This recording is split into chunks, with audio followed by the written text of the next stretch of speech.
Hola, ¿cómo están? Muy buenas noches. Gracias por acompañarnos. Siempre es un gusto conversar aquí en Mega TV con nuestros invitados especiales. Gente que está en distintas actividades. Hemos hablado todo este tiempo con políticos, deportistas, empresarios, gente de la cultura, pero no muchas veces con un estratega y con un analista político que nos pueda ayudar a mirar de otra forma ese fenómeno que tanto nos apasiona, que es la política y que incide tanto en nuestras vidas. Él es argentino de nacimiento, pero conoce muy bien Paraguay, de hecho está radicado acá y trabaja además en todo el continente en esa misma profesión. Les quiero presentar una breve semblanza y enseguida comenzamos a conversar la noche con Andy Rivas.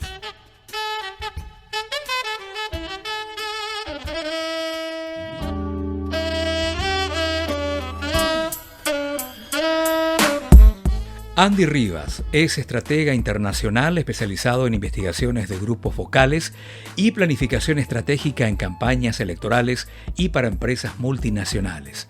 Actualmente su firma tiene operaciones en más de 6 países. En 2 ocasiones resultó ganador de una estatuilla Napolitan por campañas sobresalientes en Argentina y Paraguay. Es visitante ilustre del Departamento Central y del Departamento de Misiones de la República del Paraguay y visitante ilustre de la ciudad de Medellín, en Colombia. Fue becario del Departamento de Estado de los Estados Unidos mediante una beca Fulbright. Fue becario, asistente del representante y consultor de la Fundación Naumann de Alemania. Fue becario del Ministerio de Relaciones Exteriores de Taiwán. Fue becario de la Internacional Liberal de Londres y también becario de la Fundación FAES de España.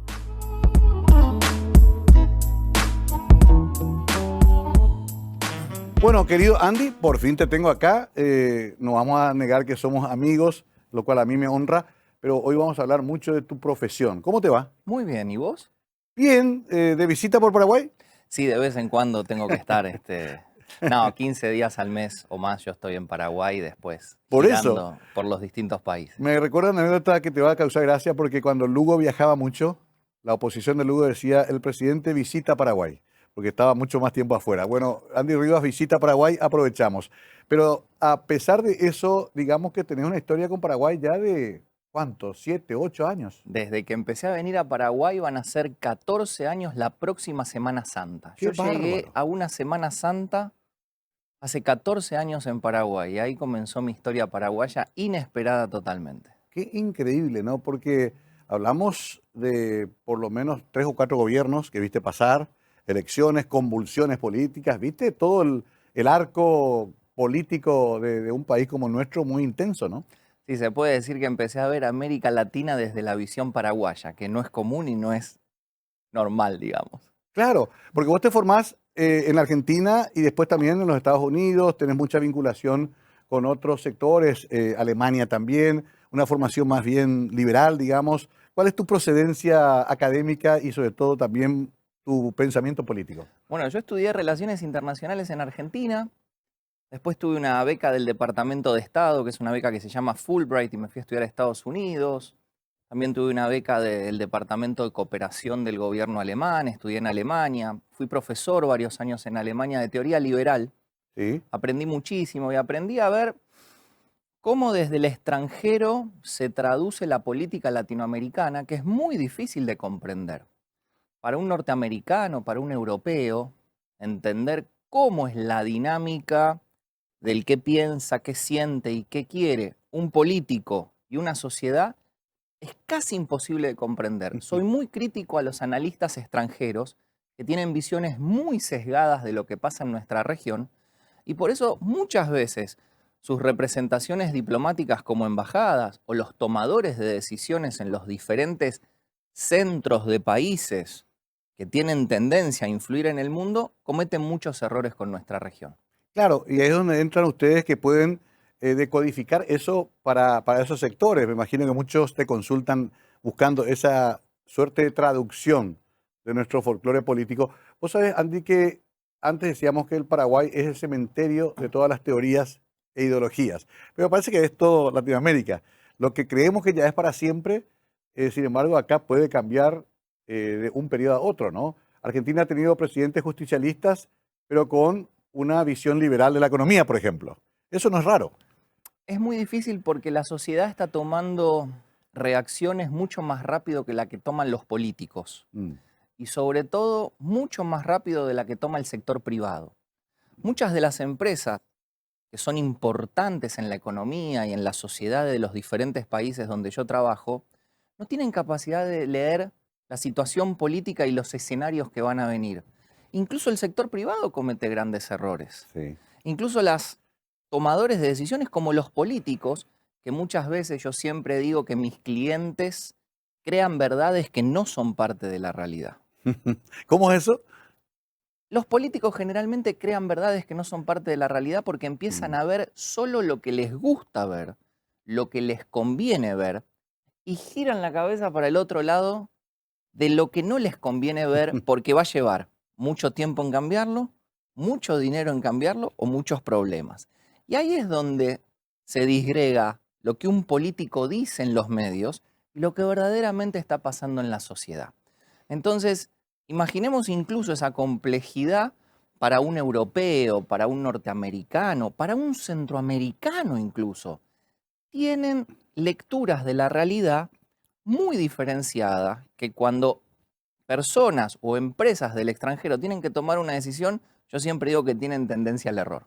Claro, he tenido algunos asesores rioplatenses que me dijeron, por ejemplo, eliminar la policía municipal. Y no hice caso. Bueno, pero lo que pasa es que ustedes que ven también como estrategia y como una visión más amplia, no sufren los rigores del que está en el cargo, ya sea privado o político, y que tiene que tomar decisiones todos los días. Ustedes lo que dan es una especie de diagnóstico. Claro, Seguros Estratega te habrá dicho, basado en encuestas o en Claro, grupos de inteligencia focal, mirá, el 90% de la sociedad pide que lo primero que puedas hacer es eliminar esta estructura de gobierno sí, o hacer tal cosa. Y cuando uno está en el poder, que vos sabés bien que son 24 horas los 7 días de la sí, semana, porque incluso durmiendo te están dejando mensajes, llamados y tu sí. cabeza acelerada, empezás a ver la parte que vos considerás que podés hacer, la parte que vos considerás que podés Lo enfrentar, posible. la que Mm, está cercana a vos, la que más te mm, puede llevar, la que a vos te genera mayor fortaleza por tus capacidades naturales, y muchas veces nosotros reclamamos a nuestros clientes hacer lo que dicen las investigaciones. mm. Nosotros no somos opinólogos, Claro, nosotros somos analistas de inteligencia de la sociedad. Yo lo primero que le digo a un cliente es, yo no te vengo a vender una consultoría, yo quiero hacer un diagnóstico y primero ver si lo que yo sé hacer puede servir para lo que vos necesitas. claro. Porque cada vez mi rubro de análisis, de generación de estrategia, se convierte más específico. Y sabemos hacer muy pocas cosas de todas las que el cliente necesita o puede pagar. ¿Eso se aplica también a una empresa, por ejemplo? Totalmente, las empresas son de excelencia en ese sentido. Ajá. Tienen departamento de análisis, departamento de economía, departamento de producción, departamento de logística. Y el político generalmente tiene departamento de la amistad, departamento de la familia, Sí, departamento del primo, departamento del que le debo algo y los departamento... afiliados, sí, el Y, sector. y todos esos núcleos que tiene rodeado a un político en la toma de decisiones, y no lo digo solo en Paraguay, lo digo en Ujú. la región, es aprender a madurar, a profesionalizarte, a dar un paso adelante y decir, esto es para la amistad, me sirve para los domingos al mediodía en el asado, pero no es parte de mi trabajo que yo estoy haciendo de manera profesional porque ahora mi vida cambió. Entonces ahí es donde uno dice, para tener un dolor de cabeza voy a ver un neurólogo, para tener un problema en la Mm, rodilla veo un traumatólogo. No le pregunto a mi mejor amigo que es arquitecto. claro. Bueno, me suena familiar ese recuerdo, pero me quedo pensando que el mundo avanzó muy rápido en materia de herramientas. Antes era más intuitivo, quizá esto siempre fue una ciencia, pero no había tantos elementos como hay ahora. Ahora tenés elementos informáticos, eh, han jugado un fuerte papel últimamente las redes sociales, hay sistemas de medición cada vez más precisos, pero aún así hay que hacer un mix, Andy, entre eso y lo que se intuye también en política. ¿Cómo explicás, por ejemplo, que se han equivocado tanto las encuestas últimamente desde Estados Unidos hasta el sur de Ushuaia? Bueno, aquí te tomo dos temas. Sí, El primer tema es las sociedades han comenzado a mentir. Las sociedades en las investigaciones han evolucionado su capacidad de pensar Sí, ¿por y qué tengo que creen decir que todo? en una respuesta de una encuesta pueden cambiar el destino del candidato que a ellos les gusta. Y sobre todo venimos de sociedades con mucho miedo. Tenemos miedo a la crítica, tenemos miedo a la persecución, tenemos miedo a la discriminación. Las sociedades latinas, incluso en el norte del continente, son sociedades muy cerradas, muy sectarias.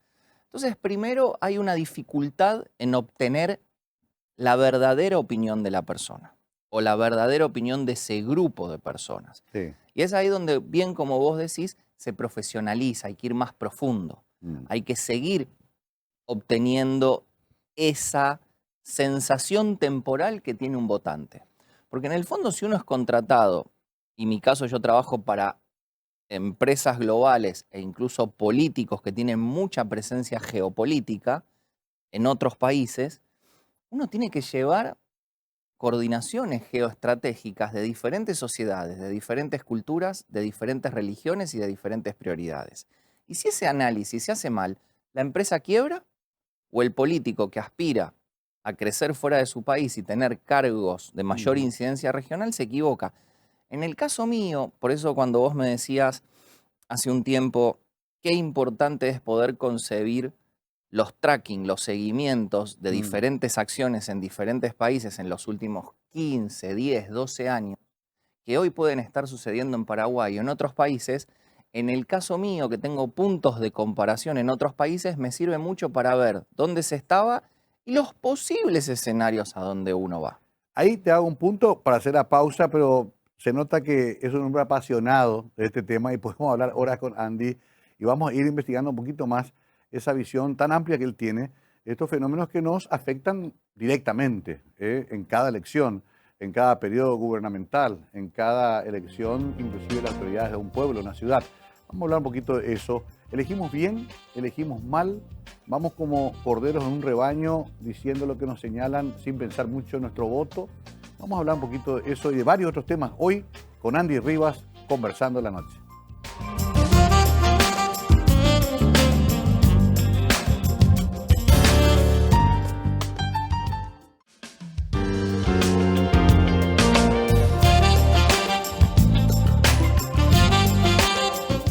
Andy Rivas con nosotros, estratega, analista, un hombre que conoce mucho la realidad paraguaya a partir de haberla estudiado sistemáticamente y con herramientas bastante precisas. ¿Sos de hacer focus group, de hacer estudios de perfiles de mercado, sos de buscar encuestadores serios? ¿Por ahí va un poco tu trabajo previo a un diagnóstico? Sí, mi especialización en Estados Unidos es en grupos focales y en Sí. inteligencia electoral. ¿Qué te dicen los grupos focales y cómo se hace esa inteligencia electoral? Sobre todo es sistematizar las opiniones de un grupo de ciudadanos y yo con mi trabajo y mis especializaciones y mi manera de ir dialogando en el grupo con ellos, darme cuenta qué están pensando, cómo me están mintiendo al hablar, qué están sintiendo y qué me están queriendo decir sobre una guía de análisis que uno tiene y dialoga en estos grupos de 6 a 8 personas divididos por hombres y mujeres y por edades y, si se puede, por niveles sociales. Eso se sistematiza en una información, es como obtener radiografía, análisis de sangre, tomografía, ergometría, y lo ponemos arriba de la mesa y una persona que tiene estudios profesionales y larga experiencia empieza a ver en todos estos datos cosas que muchas veces un militante, un político o el fanatismo no permiten ver. Y sobre eso, cuando uno ve las repeticiones sistemáticas, decís, acá hay un dato. Claro. Qué curioso, ¿no? Porque he escuchado esa metodología también para vender cerveza, también para ver quiénes consumen tal tipo de ropa. Es como que se necesita saber quién es el otro que va a consumir ese producto, ¿no? Hasta que no sepamos eso, no sabemos cómo ofrecérselo, probablemente. Claro, buena pregunta. Y se necesitan saber 3 cosas. Sí. No es lo mismo lo que vos pensás, no Ajá. es lo mismo lo que vos sentís y no es lo mismo lo que vos decís.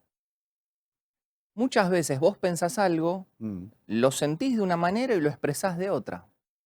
Imagínate la complejidad de un voto que es un sistema de estímulos que se realiza en un día en un grupo de horas. Claro. ¿Cómo preparamos para esa toma de decisión a una sociedad que es totalmente dispersa, distinta, Sí. geográficamente dividida, socialmente diversificada, con edades distintas? La obtención, por ejemplo, del voto es uno de los sistemas más complejos del mundo. Vos sabés que, como bien conocés, soy admirador de Borges, y Borges era terrible, decía, la democracia es una exageración de las estadísticas. No le daba mucha credibilidad a la masificación del voto, pero no hay otra forma, hay que obtener la mayor cantidad de votos para ser elegido.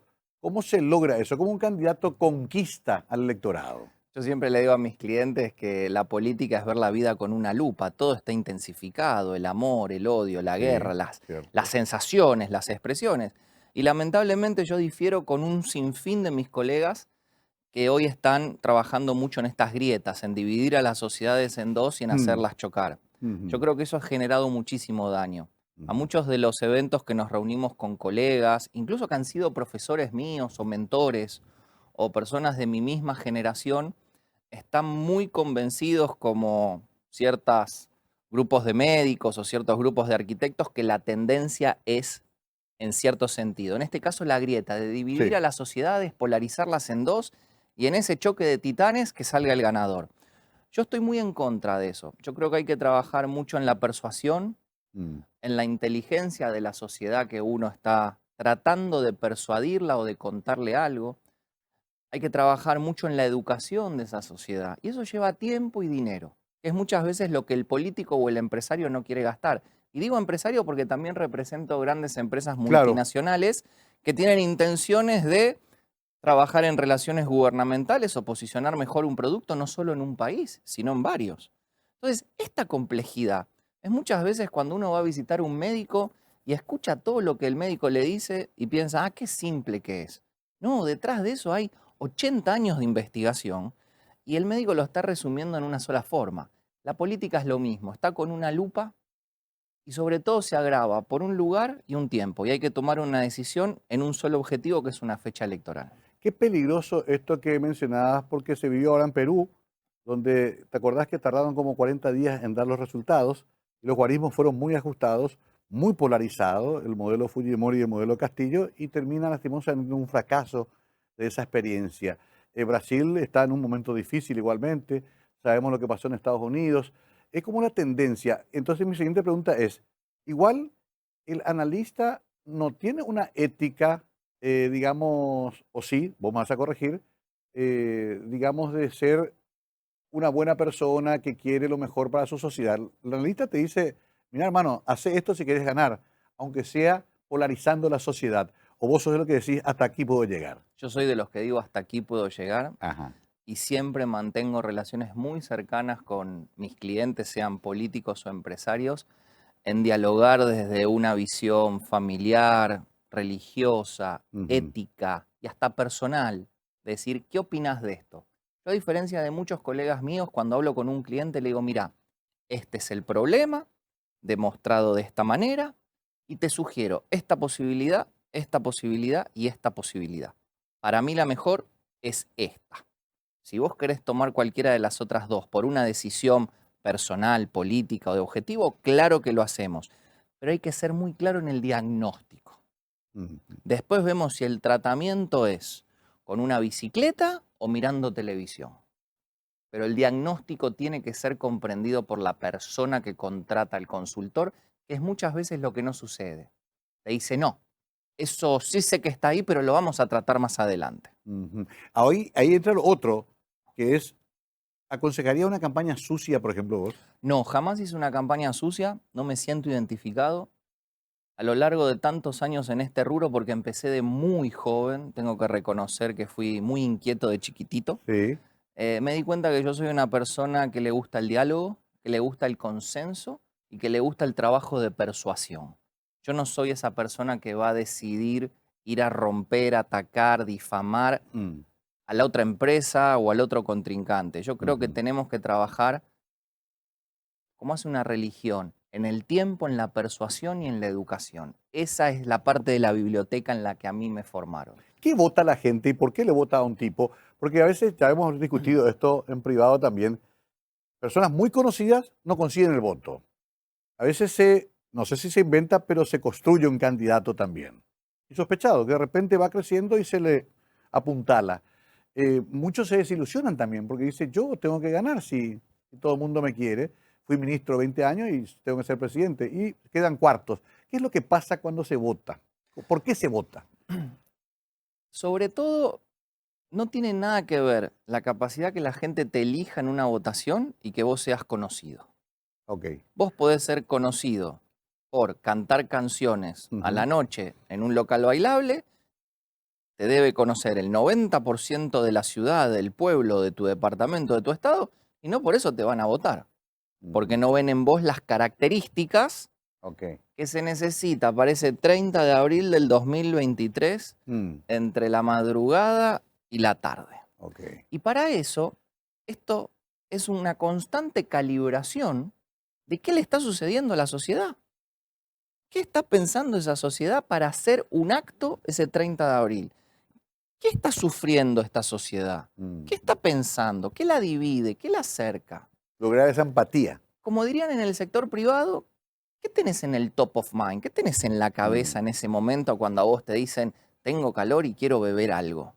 Esto es lo mismo.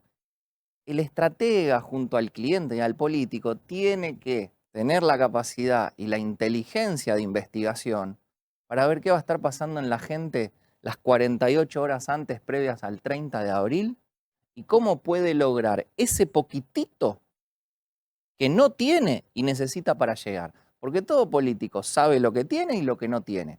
A mí no me contratan para aplaudir lo que el político tiene. A mí me contratan para descubrir si lo que no tiene es posible y en qué cantidad.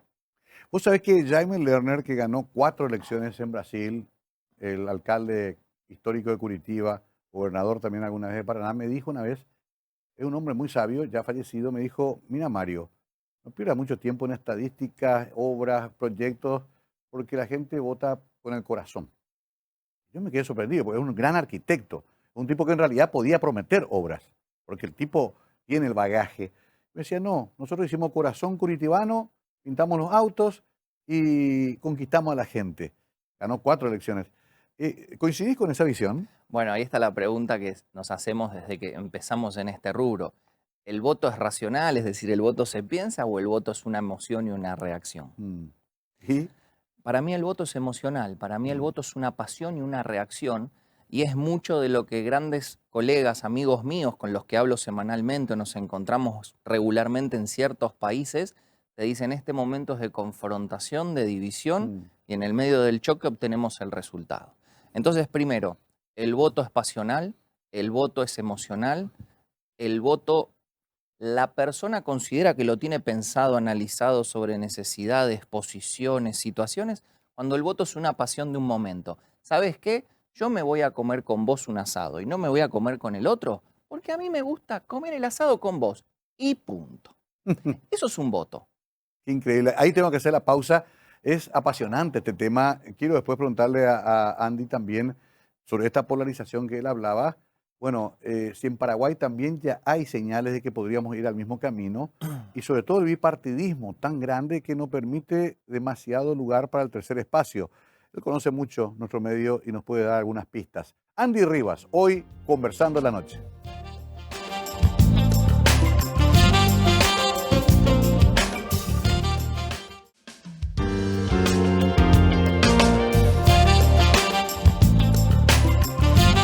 Bueno, Andy Rivas, quiero aprovecharle, sacarle el jugo a este hombre porque sabe mucho y nos puede contar algunas pistas para entendernos a nosotros mismos como sociedad. Paraguay, ¿qué materia? Conocés de punta a punta, trabajaste con distintos equipos, diferencia entre capital e interior, ámbito rural, pero con una fuerte presencia del Partido Colorado y el Partido Liberal. ¿Ese bipartidismo es irrompible, Andy? Paraguay es una subcultura dentro de una cultura. A ver. Si hay algo que aprendí, es que el paraguayo piensa, actúa y reacciona de una manera muy distinta a los vecinos. Ok. Eso a mí me demostró entender cómo el paraguayo es mucho más pasional que racional. Ujú. El paraguayo es una bola de emociones, es una bola de sensaciones, Ujú. es una bola de te amo o te odio, no hay nada en el medio. Ujú. Entonces, esa para mí es una de las grandes cuestiones o lecciones que yo aprendí para tener éxito en Paraguay. Que con el paraguayo hay que trabajar la emocionalidad, la relación personal, la cercanía, el conocimiento. No hay que ser tan técnico ni tan estratégico, hay que ser cercano. El paraguayo necesita cercanía, necesita cariño y necesita amor. Yo creo que esas cuestiones que hablan de tecnicismos con colegas míos que vienen del extranjero Claro. a trabajar a Paraguay y no entienden a la sociedad paraguaya, termina siendo una gran mentira y una gran verdad. La gran mentira es porque muchos de los consultores que vienen a Paraguay, estamos en contacto, me conocen y me dicen, estoy para trabajar con tal candidato a presidente. Pero yo no sé nada. Andy, te ofrezco la mitad del contrato, ¿lo trabajamos juntos? No, mirá, no puedo. Y yo necesito un local. Entonces yo una vez aprendí que yo no puedo trabajar en todos los países que quisiera trabajar. Yo puedo trabajar en aquellos países que logro comprender. Ok, eso te iba a decir, porque se ha experimentado mucho con estrategas muy caros inclusive, que no pudieron entender nunca. Le pasó, por ejemplo, a Caballero Vargas en su momento, que todos creíamos que ganamos, quedó tercero, y nadie entendía qué pasó, qué nos pasó por el camino, porque todo lo que se decía era bastante racional y aplicable quizás en otros países, pero no en Paraguay, porque quizás no conocían la idiosincrasia profunda de nuestra gente. Ahora, ¿cómo se llega a ese conocimiento también? Son años. Se llega con mucha experiencia, con muchos errores. Yo Sí. siempre digo, a mí me encanta contar cuántas elecciones perdí o con cuántas empresas fracasé para después contar a dónde llegué. Es muy difícil decir, me fue bien acá, acá, acá y acá. O muchas veces es mejor decir, no, eso yo no lo sé hacer. Mm. Que nos cuesta mucho a los analistas y estrategas. Entonces muchos te dicen, no, para no perder un cliente. Al contrario, yo hoy son más los clientes que rechazo, porque lo que ellos necesitan, yo no lo puedo hacer y le recomiendo a una serie de colegas Ujú. para que los contraten, porque le digo, vos necesitas esto en este momento y no necesitas lo que yo sé hacer. Yo sé hacer investigaciones de grupos focales, planificación estratégica y análisis. Y a partir de ahí genero una estrategia. Andy, el político paraguayo promedio no considera de importancia la vinculación con el mundo exterior. Hoy día es fundamental. Es todo un camino que hay que hacer todavía. Está bien, puedes ganar una elección local, pero si no te vinculás con el mundo, si no te conocen, si no puedes irte a Washington, a Buenos Aires, a Río de Janeiro o mejor dicho Brasilia, y estar en los círculos, integrar en los colegiados, es muy difícil que trascienda mucho lo que hagas, ¿no? ¿Por qué te parece que todavía tenemos ese pensamiento francista, lopista de estar encerrados en nuestras fronteras y somos una especie de isla rodeada de tierra, decía Roa Bastos? ¿Cómo rompemos eso y qué vos le aconsejás a tus clientes? Siempre le digo que cuando salen al extranjero jamás diga que vienen de un país chico y un país que no tiene mar. No hay que decir. Le digo, vos venís de un gran país, una gran economía, mayor productor de energía renovable, una de las grandes rutas fluviales como la hidrovía del mundo, récord de producción de soja, Claro. gran cantidad de votantes, un conurbano, una línea al lado de la ciudad capital de Asunción en crecimiento. Venís de un gran país. Yo le critico al paraguayo con mucho amor y cariño de que es mal vendedor. Correcto. Me dicen, Nos vos sos pasa. curepa, sos capaz de vender cualquier cosa. No, al contrario, tenés un gran país. Sí. Salí a venderlo geopolíticamente porque un tuit, una declaración o una reacción de un gobierno extranjero, de una empresa extranjera o de una entidad, un organismo internacional extranjero, no solo te puede costar la campaña, te puede costar la política. Bueno, entonces tenemos que vender mejor nuestro país, pero también tenemos que enseñar a nuestros políticos a tener otra visión interna nuestra, porque afuera nos ven bien, pero adentro siempre vivimos de la posibilidad del eterno fracaso. Excelente. Yo ahora estoy preparando un estudio que le voy a presentar a uno de mis clientes extranjeros de que los políticos, los que yo estoy analizando hoy en día, para el 30 de abril del año que viene en Paraguay, los de mayor éxito van a ser los que más tiempo estuvieron afuera de Paraguay tejiendo redes, relaciones y apoyos extranjeros, de empresas, de organizaciones, de países o de políticos en el poder. Hoy la geopolítica es uno de esos grandes porcentajes que te definen ese poquitito que te falta para ganar. Una reacción de un tuit, de una comunicación, de alguien extranjero a tu votante, digo extranjero porque está afuera de tu territorio, puede definir si ganás o perdés. Vos sabés que los paraguayos siempre tuvimos una visión de que eso eran huiroreí. Quiere decir que no sirve para nada, que acá es nuestro tema. Sin embargo, se ha visto últimamente mucha presencia del Departamento de Estado, de organismos de control del lavado de dinero, nos mira la Unión Europea con los problemas también de narcotráfico, seguridad. O sea, ojo, Paraguay no está tan aislado como creemos y nos están mirando mucho. Paraguay nunca estuvo aislado. A Paraguay lo miraron siempre, lo analizaron siempre, lo estudiaron siempre, solo que el paraguayo pensaba que a él eso no le llegaba, que eso eran leyendas, historias. Totalmente. Hoy no hay nada para esconder, Mario. Hoy se sabe todo. Hoy el que piensa que puede esconder algo es imposible.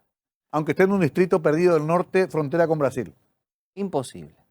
Es imposible hoy esconder algo con el nivel de acceso a la información que hay, con el nivel de estudio y de investigación de profesionales que hay.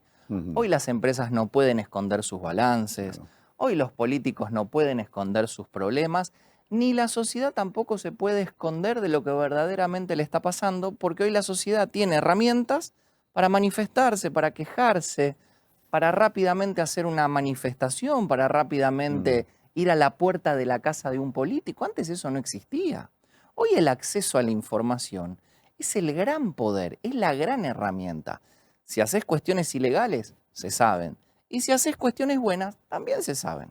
O sea, el que quiera tener un futuro político o administrativo en Paraguay, tiene que saber que va a tener que también presentarse una foja impecable para los actores de la política internacional. Yo trabajo en un triángulo del éxito. El triángulo del éxito es Washington, Taipei, Tel Aviv. Aquel político desde Alaska, Tierra del Fuego, en este continente, que no comprenda que hay que trabajar en cooperación, en cercanía, en aprendizaje y en esa formación de networking, como se le dice, de redes, con Washington, Taipei y Tel Aviv, yo creo que comete un gran error. Ahí hay un problema, Andy, porque el paraguayo cree que esa vinculación con estos sectores tiene que ser a partir de la dádiva. O sea, yo quiero que Taipei me haga más edificios y me dé plata y voy a seguir siendo su amigo. Que Tel Aviv, no sé, me dé algo también y que Washington me cuide. Es un toma y daca, ¿no? Hay que ser un profesional como Itamaraty, que forma generaciones de negociadores, que forma especialistas en negociaciones puntuales. Hay que aprender a profesionalizar el Estado paraguayo, que no siempre es con el militante. Respeto y amo al militante. Es una de las grandes cuestiones básicas de la democracia. Pero es como la familia, tu mejor amigo del colegio y tu compañera de toda la vida. Si vos llegás a un cargo distinto, tenés que estar rodeado de profesionales específicos en traumatología de rodilla que juegan al fútbol. No te rodees de tu mejor asesor que está ahí, que es especialista en construcciones de rutas. Claro, evidentemente que hay que cambiar también ese chip. No es una cuota que hay que cobrar por una fidelidad política o una simpatía o afinidad. Hay que saber hablar y decir, en este momento de mi carrera, en este momento de mi vida, yo necesito esto y esto y esto. Yo siempre le digo a mis clientes públicos o privados, yo no quiero ser tu amigo, yo no quiero un cargo, yo no quiero tu sueldo. Quiero darte posibilidades de que vos tomes decisiones. En el momento que no te sirven, por favor me avisás que tengo otro lugar para ir a trabajar, pero no me hagas gastar mi tiempo. Porque lo que yo te estoy ofreciendo es darte un poco de luz para darte cuenta de, con toda la información que tenemos, que muchas veces lo que estás haciendo no te va a llevar al lugar de la presidencia. Voy a preguntarle a la vuelta a la pausa, no sé, ya está para acabar el programa, no sé, vamos a ir a cenar después, algo vamos a hacer porque esto tiene para mucho, pero el contexto geopolítico actual, muy complejo. Nunca vimos esto que estamos viendo ahora, casi una renovación de la Guerra Fría, guerra en Europa, la situación de China también con Estados Unidos, la polarización de los gobiernos latinoamericanos. Quiero hacer un repaso rápido, a vuelo de pájaro quizás con Andy, porque es un hombre que sabe mucho del tema y quiero aprovecharlo. Volvemos con eso en la última parte de Conversando la Noche.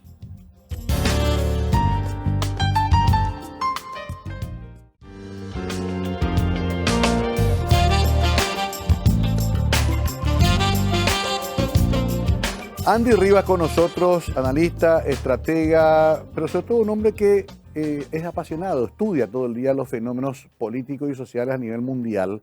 Y quiero aprovechar eso de esta última parte. Yo soy un poquito más grande que vos, Andy, vengo de la época de la Guerra Fría. Yo lo vi a Khrushchev golpeando con su zapato, vivimos en casa la muerte de Kennedy como una tragedia. Mi madre me mandó a rezar el día que murió Kennedy por ese señor. Después vimos lo del Che en Bolivia. Y bueno, el mundo fue saliendo con la caída del muro. Sé que tenés una visión muy de admiración hacia Ronald Reagan, por ejemplo, lo que ocurrió, la transformación que lograron. Y qué curioso, 40 años después, parece que volvimos al mismo lugar. ¿Qué está pasando? Esto de Putin, lo de Ucrania, toda la convulsión que se creó y que repercutió en todo el mundo. ¿Qué está pasando? Bueno, yo creo principalmente que cada país, siendo potencia o no, defiende sus propios intereses. Hoy, si uno le pregunta a un europeo cuáles son los temas top of mind que ellos tienen en la mente, te puedo garantizar que son muy distintos a los que tenemos nosotros. Exacto. Todavía nosotros estamos necesitando cosas muy distintas a la que ya tienen otros países. Entonces ahí también soy crítico a la cooperación internacional que a veces viene con envases sellados, prefabricados del éxito de sus países y te dice, esto te va a hacer bien. Falta ese profesionalismo a veces de países como Argentina, Paraguay, incluso México, que es una gran potencia. Es decir, momentito, vos sabés que yo no necesito pescaditos ni flores, yo necesito escuelas, necesito hospitales y necesito rutas. Conectividad. X. No, pero Internet. esto en mi país es un éxito económico. Y no lo necesito. Entonces, Agua necesito. Entonces muchas veces los políticos y los gobiernos y los estados terminan aceptando cooperaciones que no transforman nada. Interesante. Entonces hay que aprender a tener una geopolítica, unas relaciones internacionales exitosas basadas con políticos en los senados, en las cámaras de diputados e incluso en las presidencias que transmitan claro lo que quieren. Y acá, Mario, vos me vas a hacer siempre un comentario mejor a mí que el que yo te puedo hacer a vos. La gran falla de la política hoy en nuestra región es la falta de comunicación exitosa. Todo político tiene grandes cosas que comunicar y no las comunica. Da por hecho que la sociedad sabe que él está construyendo las escuelas. Y cuando yo le demuestro al político que lo que él piensa, que la sociedad sabe, no lo sabe, entra en crisis. Entonces yo siempre le recomiendo a un político, gastá en comunicación, comunicá, porque tenés grandes cosas buenas, que vos las das por sabida y no se saben. Y muchas veces pasa con los países. Uno viaja al extranjero, habla con otros colegas en otros países y ellos no tienen el conocimiento que yo puedo tener de su país o ellos del nuestro. Entonces hay una falta de comunicación. Faltan mejores embajadas, faltan mejores consulados, faltan mejores profesionales que sepan negociar. Y voy a decir algo que parece cruel. La plata sobra en el mundo. Sí. Pero no sabés convencer a que la inviertan en vos. correcto. Eso le pasa a una familia, a un estado, a un inversor. Bueno, convengamos que también Paraguay, que está muy cerca del grado de inversión, necesita el famoso tema del upgrade de seguridad jurídica, que es un gran problema, ¿no? Eso para otro programa, porque ahí vamos a entrar en un terreno que es complejo. Pero me interesa lo que decís para llevarte a esto. Hay una especie de visión de que con China, decíamos antes continental, se va a ampliar el mercado y que Paraguay, por lo tanto, tendría que alguna vez girar hacia allí. Pero también en este momento se discute mucho el tema geopolítico con respecto a Taiwán. Vos te formaste inclusive en casas de estudio taiwanesas muy prestigiosas. ¿Por qué hay que seguir con Taiwán? Yo hice un curso corto en la Cancillería taiwanesa, donde aprendí muchísimo, y creo que Taiwán tiene algo que no tiene China continental: democracia, libertad. Pequeño detalle. Un detalle que marca la división del mundo. Claro. Acá el mundo está dividido claramente en quienes creemos en las libertades individuales, quienes creemos en la democracia, quienes creemos en la libre expresión, y otras personas que piensan que porque podés ganar más plata tenés que aceptar dictaduras o cuestiones de una autoridad política que no considera lo que yo dije al principio de esta entrevista, qué pensás, qué sentís y qué querés. Yo como estratega geopolítico, ante todo, tengo que defender las buenas necesidades de mi sociedad. Y yo creo que las dictaduras como Corea del Norte, como Irán, como todos esos países, no protegen a su ciudadanía. Entonces yo creo que hay que seguir con Taiwán, porque Taiwán es una potencia democrática que tiene mucho para dar a las sociedades en el mundo. Qué curioso, ¿no? Porque ahora que pasó el Mundial, una de las sombras más fuertes de Calloso de FIFA fue disputar un Mundial mientras están por matar a un exjugador de la selección iraní. Entonces que el mundo ya no acepta esa suerte de ambivalencia. El fin no justifica todos los medios, ¿no? Si es que podemos orientarnos hacia eso, se entiende más lo que estás diciendo. Ya en la parte y recta final, nos espera un año fuerte. Viene el 2023, Paraguay va a tener que tomar decisiones. A ver, ¿cómo te hago la pregunta sin comprometerte tanto? Pero ¿qué va a pasar? ¿Va a haber un cambio? ¿Va a seguir todo igual? ¿Cómo estás viendo el escenario? Yo le diría a los principales candidatos a presidentes de la República del Paraguay que creo que no están viendo la realidad. Creo que no están sabiendo atender lo que esta sociedad está pensando, está sintiendo y están queriendo. No están sabiendo obtener esa realidad y están jugando, muchos de ellos, un juego muy chico. Al jugar el juego chico, podés perder una elección por no querer ver la realidad y por no trabajar sobre la realidad. Con mucho respeto a los contrincantes futuros a presidente, le diría, presten atención. La sociedad ha evolucionado, la sociedad ha crecido, las zonas rurales se han conectado, la información se conoce, atiendan las demandas de la sociedad. El que tiene más plata ya no gana una elección. Obviamente sin combustible el auto no funciona, pero diría, atiendan lo que la sociedad está pensando y lo que la sociedad está demandando de acá a un proceso al 30 de abril. Yo vengo investigando mucho en las últimas semanas y meses Paraguay, y cuando miro a muchos de los candidatos me pregunto, ¿qué canal están viendo? Importantísimo tomar nota porque es uno de los grandes problemas que tenemos, esa suerte de divorcio entre la clase política y la sociedad. Ojalá, me pregunto nomás, mientras te escuchaba, me preguntaba, ¿y cómo se resuelve eso con investigación? Se resuelve acercándote a la sociedad. Ir a un acto y pararte frente a una multitud no es estar cerca. Arrear la gente. Yo digo que yo trabajo en una política moderna. Y lo que a mí más me diferencia es que le digo a mis clientes, empresarios o políticos, escuchá lo que te están diciendo y para de hablar. La vieja política discursiaba. Sí. Alfonsín en la plaza, Sí, Perón. Castro horas hablando, Sí. Perón, quien podamos decir a nivel mundial. Lino Oviedo inclusive. Excelente, es parte de un pasado que ya no existe. Hoy lo único que quiere la sociedad es que te pongas un banquito al lado de ellos y le digas, ¿qué te pasa, amigazo? Contame, mi gallina se perdió. El problema es la gallina. Si vos no le hablas de la gallina, estás equivocado. Entonces yo creo que hoy la política, y creo que mucha de la alta política en Paraguay, está divorciada de la verdadera realidad que está reclamando su votante. Lo dejo como mensaje final porque se me acabó el tiempo. La verdad es que me quedé con muchas ganas de seguir hablando con Andy, pero ya tendremos oportunidad. Andy, te agradezco mucho, disfruté mucho esta charla, porque aparte de tus conocimientos, te siento y te conozco apasionado de este tema. La democracia sigue siendo el mejor de los sistemas, aunque tenga tantos defectos. Pero sin duda, porque permite la libertad de militar y de competir. Andy Rivas, hoy con nosotros durante casi una hora, para tomar nota y para seguir debatiendo en casa, ¿por qué no? Esto fue Conversando en la Noche, Mega TV. Hasta muy pronto.